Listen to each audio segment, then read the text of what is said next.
So there we go.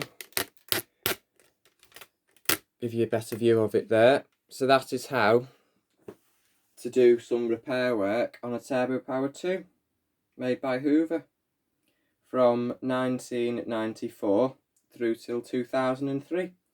So thank you for watching this video, and I shall see you in the next one. Bye for now.